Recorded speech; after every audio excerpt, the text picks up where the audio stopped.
Chapter 29. One Great Family. In early 1996, in the Philippines, Iloilo Stake Relief Society President Meriden Nava Solesta received good news from her stake president, Virgilio Garcia. A few months earlier, she had written to the Relief Society General Presidency to request a visit from Checo Okazaki, the first counselor to President Elaine L. Jack. Sister Okazaki's faith-promoting conference talks inspired Maridan, and she believed the women in her stake would benefit from hearing her speak in person. And now President Garcia told her Sister Okazaki had received an assignment to visit their stake. Recently, the church had reached a significant milestone. There were more saints outside the United States than within. Maridan and her husband Seb had both joined the church more than a decade earlier. They were sealed in the Manila Temple in 1984, and they had since had 3 sons, who were now ages 7, 9, and 10. In the 5 years since Maridan's call as Relief Society president, the church in the Philippines had grown by more than 80,000 members. The total membership in the country was 360,000 members, making it the 5th largest population of Latter-day Saints in the world, surpassed only by the United States, Mexico, Brazil, and Chile. The number of general authorities from outside the United States was also increasing steadily. Already the first and second quorums of the 70 had included such members as Ángela Brea from Argentina, Helio de Rocha Camargo and Elvesio Martins from Brazil, Eduardo Ayala from Chile, Carlos H. Amado from Guatemala, Horacio A. Tenorio from Mexico, Yoshihiko Kikuchi from Japan, Han In-sang from South Korea, and Augusto A. Lim from the Philippines. In 1995, the first presidency created the role of area authority to replace the position of regional representative, adding to the number of priesthood leaders around the world supporting local units. Sister Okazaki, who was born and raised in Hawaii, was the first person of Asian descent to serve in a general church presidency. In Iloilo City, Maridan was witnessing the growth of the church firsthand. There were now 8 wards and 6 branches in her stake, and visiting every congregation was becoming more difficult for her and other stake leaders. Maridan owned and operated a pharmaceutical company, which kept her busy, but she did her best to minister to the women in her care. Although many new converts had grown into strong members, there were also many saints in the Philippines who had stopped attending their church meetings. Sometimes when Maridan visited them, they would not talk to her. Others accepted her visits and appreciated the interest she took in them. As Maridan talked with these women, she learned that some were upset with fellow church members. Others had lost their faith or returned to former ways of life. Some women had been unable to enjoy or get much from meetings because they did not know English or Tagalog, the 2 main languages the church used in the Philippines. Although the church had been working to make materials available in more of the country's nearly 200 language and dialects, communication was a major problem among church members. Sister Okazaki arrived in Iloilo City on the morning of February 24, 1996. Maridan and President Garcia were part of a welcoming committee that met her, Elder Augusto A. Lim, and Sister Myrna Lim at the airport. For the rest of the day, Maridan and the members of her stake were taught by Sister Okazaki and Elder Lim. In her first lesson, Sister Okazaki used Doctrine and Covenants, section 107, to emphasize the importance of learning and fulfilling one's duties in the church. Later in the evening, she spoke to the entire stake about seeking blessings from Heavenly Father. "My dear sisters and brothers," she said, "we can ask for the desires of our heart. We can ask with faith and with confidence. We know that a loving Father listens to us. He will willingly give us what we want when He can." The following day was Sunday, and Sister Okazaki attended meetings of the Iloilo City Ward. During that time, she instructed and encouraged Maridan to counsel with Relief Society sisters in their native language so they could understand her instruction. Before leaving that afternoon, Sister Okazaki gave Maridan a book about leadership. A few months later, Maridan and the other Filipino saints had the chance to see another church leader, President Gordon B. Hinckley. Since becoming church president, he had traveled throughout the world visiting with saints. In the Philippines, he visited Manila and Cebu City. While in Manila, he answered questions about the church for local television stations. One question referred to the family, a proclamation to the world, a recent declaration by the First Presidency and Quorum of the 12 Apostles. For many years, church leaders had been concerned that traditional teachings about marriage and family were changing throughout the world. The proclamation affirmed that marriage between a man and a woman was ordained of God, and that the family was essential to His plan of salvation. It upheld the sanctity of life, declaring that all people were beloved sons and daughters of heavenly parents, created in the image of God with a divine nature and destiny. It also urged parents to love their children and raise them in righteousness, working together as equal partners as they established a home based on faith, prayer, repentance, forgiveness, respect, love, compassion, work, and wholesome recreational activities. The family is the organization ordained of God, President Hinckley explained to the interviewer in the Philippines. God is our eternal Father, and we are His children, regardless of race, color, or whatever. We are all His children. We are part of His family. Later, while speaking to a Colosseum full of 35,000 saints, he noted that people sometimes asked him why the church was growing so rapidly in the Philippines. The answer is simply this, he said. This church stands as an anchor, a solid anchor of truth in a world of shifting values. Every man and every woman who joins this church and clings to its teachings, he continued, will live a better life, will be a happier man or woman, will carry in his or her heart a great love for the Lord and His ways. One evening in March 1996, Veronica Contreras stood with her husband, Felicindo, outside their ward building in Santiago, Chile. They had just moved to the capital from Panguipulli, a much smaller city in southern Chile, hoping to find better educational opportunities for their 5 children. They would also be closer to the Santiago, Chile temple and belong to a stake, which could provide established seminary classes and youth activities. Although it was not Sunday, the couple thought they might find some other church members at the meeting house.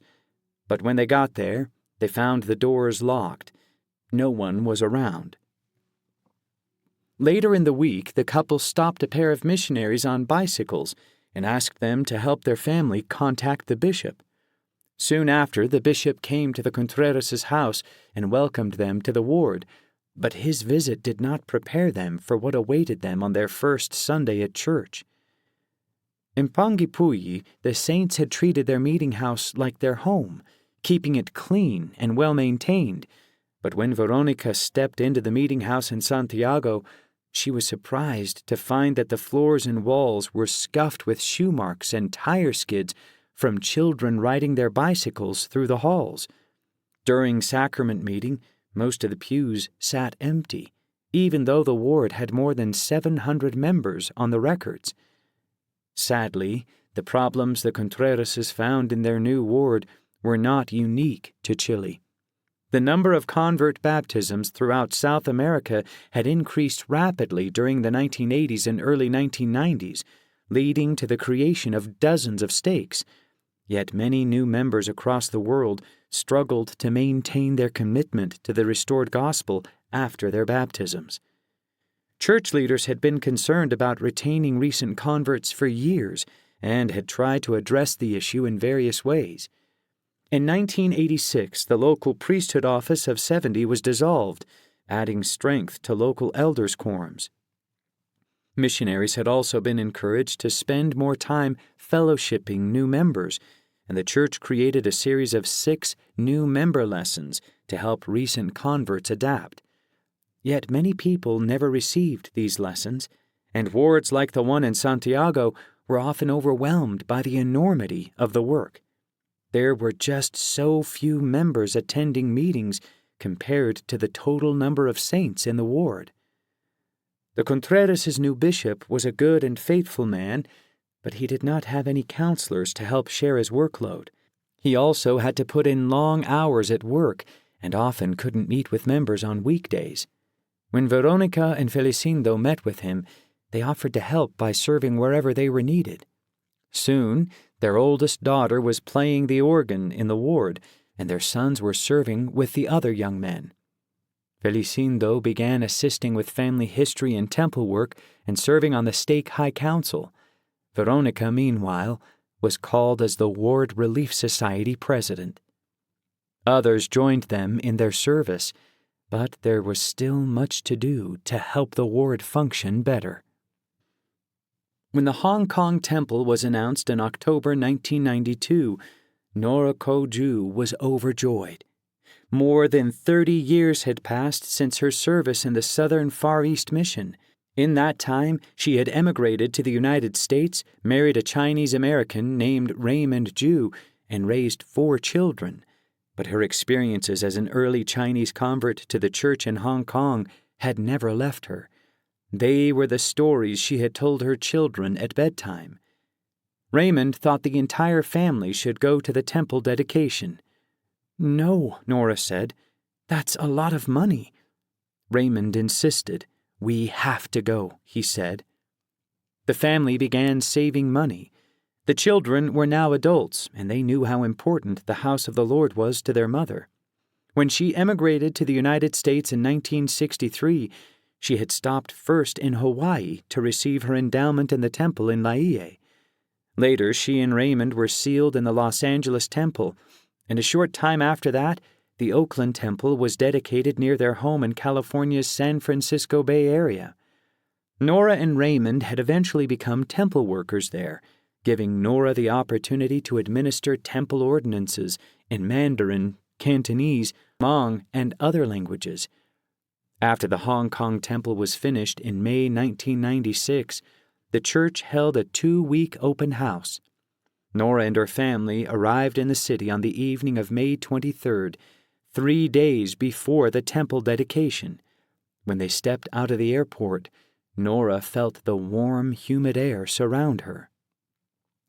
"Welcome to Hong Kong," she told her family with a smile. Over the next few days, Nora took her family on a tour of the city. Her oldest daughter, Lorene, had also served a mission in Hong Kong, and they enjoyed revisiting the area together.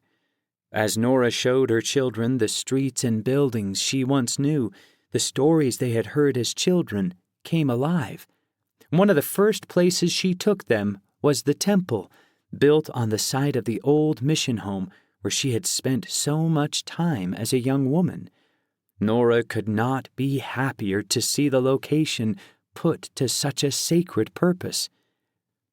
On the morning of Sunday, May 26th, the family attended a special sacrament meeting with Nora's mission president, Grant Heaton, and other former missionaries from the Southern Far East Mission. During the meeting, President Heaton and the missionaries bore testimony. When Nora's turn came, she stood up. "The Spirit is burning within me," she testified. "I am a product of this land and of this mission, and I am grateful." The next morning, Nora and her family sat together in the celestial room of the Hong Kong temple. Nora's face was bright and smiling as President Thomas S. Monson opened the meeting and Elder Neil A. Maxwell of the Quorum of the 12 Apostles spoke. She felt as if her life had come full circle. 42 years earlier, she had pleaded with Elder Harold B. Lee to send the church back to Hong Kong. There were only a handful of saints in the city at that time. Now Hong Kong had a house of the Lord, and she was there with her husband and children. At the close of the meeting, President Thomas S. Monson read the dedicatory prayer. Thy church has grown and blessed the lives of many of thy sons and daughters in this place, he prayed. We thank thee for all who have accepted the gospel and who have remained true and faithful to covenants made with thee. Thy church in this area now comes to full maturity with the dedication of this sacred temple. Tears streamed down Nora's face as everyone sang the Spirit of God. When the benediction was over, she gathered her husband and children in her arms and embraced them. Her heart was full. That evening, the family attended a mission reunion. They arrived a little late and found everyone already chatting together in a room. The crowd quieted when Nora entered, and her family watched in awe as person after person greeted her with honor and respect. While Nora chatted with old friends, an old man tapped her on the shoulder. "Do you remember me?" he asked. Nora looked at him, and a flash of recognition crossed her face. It was Harold Smith, one of the first missionaries she had met as a young girl. She introduced him to her children. "I didn't think I made a difference," he told her. He couldn't believe she remembered him. "You don't forget people who save you," Nora said. In May 1997, the government of Zaire collapsed after years of warfare and political turmoil. President Mobutu Sese Seko, who had controlled the nation for more than 3 decades, was dying, and he was now powerless to stop the demise of his regime. Armed forces from Rwanda, Zaire's neighbor to the east, had entered the country in search of exiled rebels from its own civil war. Other Eastern African nations had soon followed, ultimately joining forces with other groups to oust the weakened president, replace him with a new leader, and rename the country the Democratic Republic of the Congo, or DRC. The church continued to function in the region as the conflict raged. Around 6,000 saints lived in the DRC. The Kinshasa mission covered 5 countries with 17 full-time missionaries. In July 1996, several couples from the region had traveled over 1,700 miles to receive their temple blessings in the Johannesburg, South Africa temple. A few months later, on November 3rd, church leaders organized the Kinshasa stake, the first stake in the DRC and the first French-speaking stake in Africa. There were also 5 districts and 26 branches spread throughout the mission. In Luputa, Willie Benene, now 27 years old, still hoped to serve a full-time mission despite the unrest in his country. But when he shared his hope to Ntambwa Kabwika, a counselor in the mission presidency, he received disappointing news. "My brother," President Kabwika told him, "the age limit is 25 years. There is no way to call you on a mission." Then, trying to console him, he added, "You are still young. You can go to school, get married." But Willie did not feel consoled. Disappointment welled up inside of him. It seemed unfair that his age prevented him from serving a mission.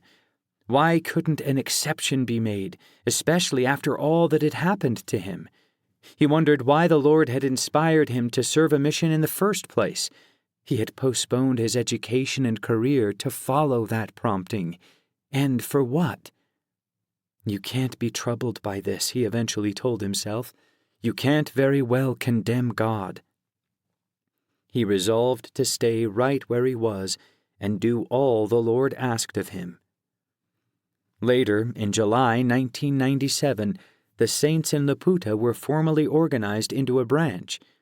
After Willie was called as a financial clerk and branch missionary, he came to realize the Lord had been preparing him to establish the church where he lived. "Okay," he said, "my mission is here." A few other saints in the Laputa branch were also called as branch missionaries. 3 days a week, Willie tended his crops. The other days he would go door to door telling people about the gospel. Afterward, Willie would wash his only pair of trousers, so they would be clean the next day. He wasn't quite sure what drove him to preach the gospel so diligently, especially at times when he had to go out on an empty stomach. But he knew that he loved the gospel, and he wanted his people, and someday his ancestors, to have the blessings he had. The work could be challenging. Some people threatened the branch missionaries or warned others to avoid them. A few people in the village even gathered together to destroy copies of the Book of Mormon. "Burn the Book of Mormon," they'd say, "and the church will disappear." Yet Willie saw the Lord work miracles through his efforts. Once, when he and his companion knocked on a door, it opened into a foul-smelling house. From inside, they heard a quiet voice calling out to them.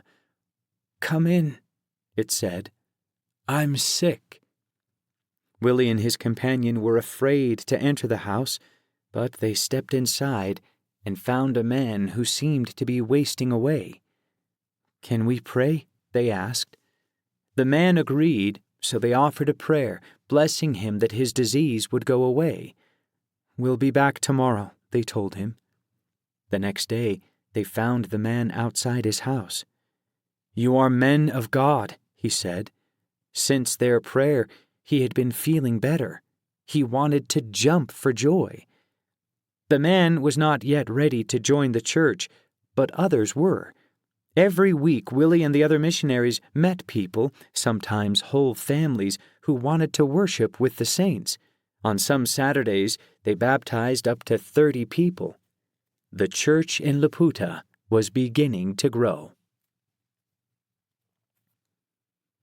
On June 5, 1997, President Gordon B. Hinckley stood at a pulpit beneath a large canopy in Colonia Juarez, Mexico. Around 6,000 people were seated in front of him. "Some people in the church feel a little sorry for you," he joked with the audience.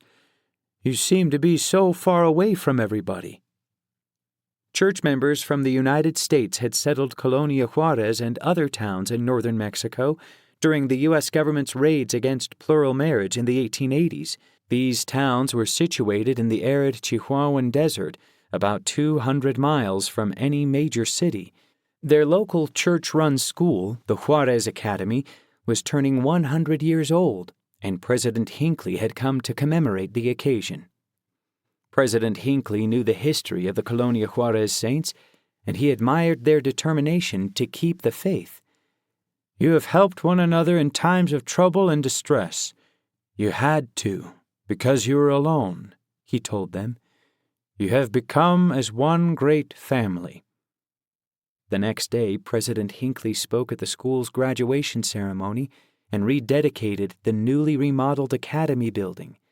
Meredith Romney, the president of the Colonia Juarez stake, then drove him 200 miles north to the airport in El Paso, Texas. The road to El Paso was rough and bumpy.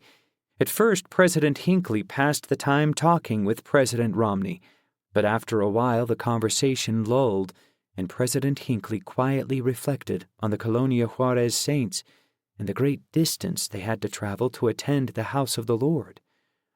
"What can we do to help these people?" he wondered. The question was relevant to saints all around the world. With more than a dozen temples currently planned or under construction, 85% of church members would soon be within 300 miles of a temple.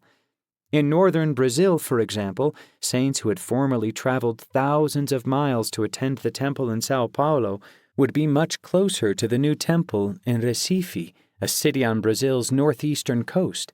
A newly announced temple in Campinas, a city some 60 miles north of Sao Paulo, would likewise make the blessings of the temple more available to Brazil's 600,000 saints. Soon, temples would also be needed in cities like Porto Alegre, Manaus, Curitiba, Brasilia, Belo Horizonte, and Rio de Janeiro. But President Hinckley wanted to bring temples even closer to more saints. He believed the house of the Lord played a vital role in helping church members stay committed to the restored gospel of Christ. Recently, the prophet had learned that only 20% of new converts were still attending and participating in the church after 1 year. The startling percentage troubled him and his counselors, and in May they had sent a letter to all church members. We are deeply concerned about many of our brothers and sisters of all ages who have received a testimony of the gospel of Jesus Christ, but have not felt the sustaining warmth of fellowship among the saints, the letter read. Too many are not receiving the blessings of the priesthood and the covenant promises of the temple. Every new member needs 3 things, the letter continued: a friend, a responsibility, and spiritual nourishment through gospel study. In Colonia Juarez, President Hinckley realized the church had nearly everything it needed to provide this kind of support for local saints. The only thing it lacked was a house of the Lord. The same was true for stakes in other remote places across the globe. But it was hard to justify building temples in places where there were not enough saints to use and maintain them. He thought about the high cost of laundry and cafeteria facilities in temples. Both features provided a convenient service for temple patrons. But what if the patrons brought their own temple clothes and found food elsewhere? For years, President Hinckley had thought about modifying the design of some temples in order to build more of them around the world. Already, the church had adapted temple designs to meet the needs of local saints in places like Laie, Sao Paulo, Freiburg, and Hong Kong. Why not build a temple with just the essentials? A baptistry and rooms for confirmations, initiatories, endowments, and sealings. If the church did so, the Lord's house could be established in lands far and wide, bringing sacred covenants and ordinances closer to many more saints. Later, President Hinckley sketched out a simple floor plan for the kind of temple he envisioned. The inspiration came clear and strong. When he arrived in Salt Lake City, he showed it to President Monson and President Faust, and they approved the concept. The Quorum of the 12 Apostles also supported the idea. Finally, President Hinckley brought the sketch to a church architect. The architect examined the drawing. "Beautiful," he said. "It's a very workable concept."